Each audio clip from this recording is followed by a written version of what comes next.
नमस्कार, मी वैष्णवी. आपण पाहत Indian TV news. Indian TV न्यूजच्या बुलेटिन मध्ये आपले स्वागत आहे. चला तर नजर टाकूयाच्या काही विशेष घडामोडींवर. मुख्यमंत्री एकनाथ शिंदे आणि खासदार श्रीकांत शिंदे यांच्या वाढदिवसानिमित्त अंबरनाथ येथे शिवसेनातर्फे माजी नगरसेवक उमेश गुंजाळ तसेच त्यांच्या पत्नी समाजसेविका वैशाली उमेश गुंजाळ यांच्यातर्फे अंबरनाथ येथील रॉयल पार्कमध्ये मोठ्या प्रमाणात महिलांसाठी हळदी कुंकू समारंभाचं आयोजन करण्यात आलं होतं. आलेल्या सर्व महिलांना हळदी कुंकू लावून वाण देण्यात आला. सोबतच यावेळी महिलांसाठी खास भेटवस्तू, सोन्याची नथ, मिक्सर, पैठणी सारख्या अनेक आकर्षक वस्तू लकी ड्रॉच्या माध्यमातून महिलांना देण्यात आल्या. आजच्या धकाधकीच्या जीवनात महिलांना स्वतःसाठी वेळ काढणं कठीण होतं. याच पार्श्वभूमीवर गुंजाळ परिवारातर्फे मुख्यमंत्री एकनाथ शिंदे आणि खासदार श्रीकांत शिंदे यांच्या वाढदिवसाचं निमित्त साधून या हळदी कुंकू समारंभाचं आयोजन करण्यात आलं होतं. यावेळी मोठ्या प्रमाणात महिला या समारंभाला उपस्थित होत्या. तसेच आमदार डॉक्टर बालाजी किनीकरांसह शिवसेनेचे अनेक पदाधिकारी, कार्यकर्ते व महिला मंडळ ही यावेळी उपस्थित होते. Bureau report, Indian TV news. या वार्डामध्ये रॉयल पार्क इथे माजी नगरसेवक उमेश गुंजाळ यांनी खूप छान प्रकारे इथं हळदी कुंकाचं आयोजन केलेलं आहे. आज आपले महाराष्ट्र राज्याचे मुख्यमंत्री माननीय एकनाथजी शिंदे साहेब व लोकसभेचे लोकप्रिय खासदार एकनाथजी शिंदे साहेब यांच्या वाढदिवसानिमित्ताने आपण आज इथे रॉयल पार्क इथे हळदी कुंकाचा कार्यक्रम ठेवलेला आहे आणि तो उत्स्फूर्तपणे सगळ्या महिलांनी आपल्याला प्रतिसाद दिलेला आहे व आपण इथे छान प्रकारचे बक्षिसं पण ठेवलेली आहे. पहिलं बक्षीस पैठणी आणि मिक्सर आणि अनेक प्रकारचे आकर्षक बक्षिसं पण दिली होती. आणि आपले इथं जे होम मिनिस्टरचा कार्यक्रम इथं आयोजित केला होता त्यांनी आपले निलेश पापत साहेब यांनी खूप छान प्रकारे इथे कार्यक्रमाचं आयोजन केलं. मी त्यांचे खूप खूप आभार व्यक्त करते व अशा प्रकारे इथं आपल्या हळदी कुंकाचा समारंभ हे झाला. जय महाराष्ट्र.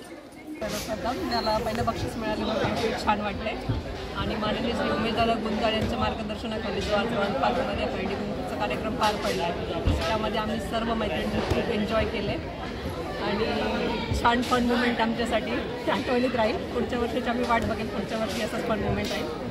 त्यामुळे उमेश गुंजाळचे मी खूप खूप आभारी आहे आणि असं छान छान कार्यक्रम ते आमच्या परिसरात घडवत असतात. पुढे घडवत राहो आणि त्यांच्या मार्गदर्शनाखाली आमचं नवरेनगर रॉयल पार्कचं छान डेव्हलपमेंट व्हावं अशी माझी इच्छा आणि त्यांना आभार मानते.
न्यूज तुम्हाला आमच्याशी संपर्क साधायचा असल्यास स्क्रीनवर दिलेल्या क्रमांकाशी संपर्क साधू शकतात.